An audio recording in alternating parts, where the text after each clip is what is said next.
a lot of people, when it comes to Iran's politics, a lot of people see two groups of two forces, which is the reformists and the radical, what do you call the fundamentalists, right? Hardliners. The hardliners, yeah, that's a better term. Hardliners versus reformists, and then the people, like that's how most people see it. It's like the people which hate both of them, and then you have the reformists and you have the hardliners, right? And there's a huge struggle between the reformers and hardliners. However, it's not like that anymore. The reformers are becoming more and more irrelevant when it comes to power, especially when it comes to this upcoming election. It seems like they're going to be losing, and everyone hates them. The hardliners hate them, and the people hate the reformers, right? So the more interesting struggle that is coming up is the struggle within hardliners, which I get back to in soon. But so if you think about the presidency right now, which is Rouhani and all his administration represents the reformists, right? So, and Khamenei and everybody and the IRGC, they represent the hardliners, right? So when you had this, so the two main guys that is relevant for us today is Zarif and Alawi. Okay, Zarif is Iran's foreign minister, and because he's a minister, obviously he is part of the Rouhani, picked by the president, part of the government, and that means he's part of the reformists, right? So, and again, this is into so much detail. So he's one of the ones that both the people hate and the hardliners hate, because he's one of the Rouhani's administration, right? Part of the Rouhani administration. So he came out recently and he suggested that, hey, how about Iran, like Iran's government and US government go back to the deal at the same time? And he was like, he was destroyed from all sides, right? Because Khamenei came out, and this is very interesting because it shows, it screams, hey, internal conflicts, like advertising internal conflict within Iran's government to the whole world. Because Khamenei came out and said, no, screw that. We're not going to jump into the deal at the same time.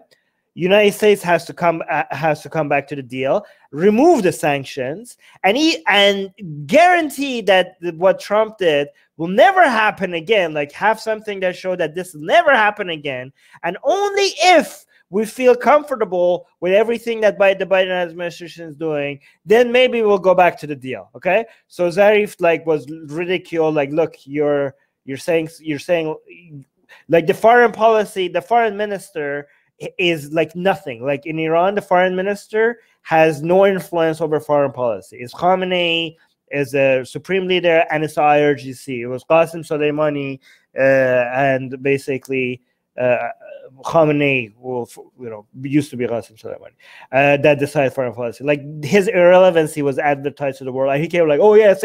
I meant that I was like, he tried to back. It was too late, but he tried to step back from that. But Biden also is saying that, yes, screw that, Khamenei. We're not only we're not going to move forward and remove the sanctions and come back to the deal and comply with everything ahead of you, and then signal to you that it's okay for you to come back to the deal. We're not going to do that. We're not going to do it at the same time as you either. We're going to wait for you to first comply to the deal. And then after you comply with everything to the deal, we're going to come back to the deal. So now you have Khamenei saying this, like, no, Americans have to do it first. And Biden saying, like, no, the Iran's government has to do it first. The problem is that the Biden administration is more flexible in changing things than Khamenei, because when Khamenei, as a supreme religious leader of the country, comes and says that this is how it's going to be, that means this is how it's going to be. Like, there's no changing that, right? This is like is revelation from God or something. Like again, that's not what they say, but that's how it's treated. Like Khamenei doesn't come say like, hey, I was wrong. Like that doesn't happen, right? So it's like kind of like tied. Like he just comes and says things, just like his vaccine policies. Like, oh, we're never going to bring vaccines from the United States and Britain. Like, there's no way to undo that. Like, you just basically tied Iran's foreign policy's hand behind their back. Like, everybody, like, this is the new reality. So just really, really quickly. So this is a stalemate. The stalemate right now is is that Iran is saying that lift the sanctions and we'll go back to the deal. And the US, the Biden administration saying, oh, no, if you want sanction relief, go back to the deal first. Yes, yes. It's basically both sides are saying you first, right? Right. But the thing is that with Biden, I mean, if I'm Iran, right, I'm thinking, I'm like, you're the guys who violated it. You're the guys who pulled out, and you come back in first. But he's saying no. He's like, no, go back to so it seems unfair. It seems unfair, but I don't care if you're being unfair against the Islamic Republic. If you're being unfair against the Islamic Republic, I'm like, good. That means you're doing something right. And when you're talking about reviving the nuclear deal, we're not really reviving it. They're actually trying to get Iran. I mean, they're going to go back to the negotiating table, right? They want more. And Iran's government is like, and Iran's government is like, negotiating what? We already negotiated. We have everything. Just go back to the deal that we have. That's what Iran's government was. So basically, the Biden administration saying no. We're not going to lift sanctions unless you go back to the deal. So supposing Iran goes back to the deal, they're like, oh, thank you. Okay, now we're going to start talking about lifting sanctions, and now let's negotiate a new deal, right? And that's what's going to happen, and they're going to do it because they can. Yes, because they can, right? Okay. So I really like what Biden administration is doing right now. I just hope they don't change it, right? They're like really pushing Iran's government around right now, and I think it's perfect. Yes. Perfect. I just hope they don't change it. A lot of people think like this is like a window of opportunity that Biden administration is going to lose before the election, because right now the main people that are like desperately pushing for Iran to like bend the knee a little bit are the reformists, right? Khamenei is like the hardliners, the IRGC and Khamenei. They are the ones that are making things difficult for the reformers. Keep telling the Americans, you first, because the reformers are like, hey, can we do this at the same time? The hardliners are like, no, them first, right? So, but now we're going to lose the reformist element pretty soon. After the upcoming Iran election, both the government, both the presidency and the supreme leader, everything is going to be hardliner. So a lot of people are saying that if Biden administration loses this opportunity, this small window to deal with the reformists, then it's going to be impossible after the election. However, the response to that is like the fact that you think that the reformers have any say. It's a joke anyways. Like nothing is going to change. The reformers have no say anyway. Like before the election, after the election, nothing is going to change, right? But some other people are like saying, well, if the presidency comes and they're hardliners as well, and they're very aggressive about what they want from the Biden administration, as much as the presidency, it makes it very difficult for Biden administration to go back to the deal. And actually, that's good. That means that the Biden administration has more of an excuse to show people how unreasonable Iran's government is being, right? So I do want to mention some bigger signals, because again, this whole Khamenei, the hardliners versus reformists, most people know about, and how publicly is because it's really weak foreign policy for you to show division to your enemies. You know what I mean? Like United States, for example. A lot of times people who follow United States politics, I understand a lot of people say like, oh, okay, we fight internally, Republican versus Democrat, but a lot of people call for like, at least when we're dealing with other countries, we need to show a united front, because like there's this philosophy that you don't show division to your enemies, right? And now when Khamenei comes out and basically contradicts his own the country's foreign minister, this is like a weak position that is being advertised, right? But this was done intentionally, apparently. There are unintentional advertisement of division between more powerful elements in Iran's government. And so the Iran's intelligence agencies, there's two of them, okay? There's one, which was the Ministry of Intelligence, which was this Alavi was the head of, right? And then there is one under IRGC, okay?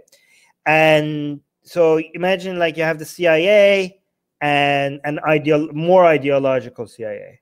I mean, they're both very ideological, but imagine one being even more ideological than the other one, right? And to a lot of people, Iran's intelligence agency, even the one under the presidency, it's a little bit more independent from the presidency than the rest of the president's cabinet and whatever picks and stuff, right? Because it's such a important, like intelligence agencies are some of the most powerful, you know, they're the centers of power inside every government, right? They are they're okay. So, but what the part of the speech that wasn't being highlighted. So Alavi came out on live TV and he said that Iran might be forced to consider a nuclear weapon, right? And that was huge revelation, right? But that, as much as that was a big news for external audiences from Iran, internally in that same speech he said something that internally it got more attention than even the part that he said talked about getting a nuclear weapon, because a lot of people inside Iran assume that the government wants a nuclear weapon anyway, right?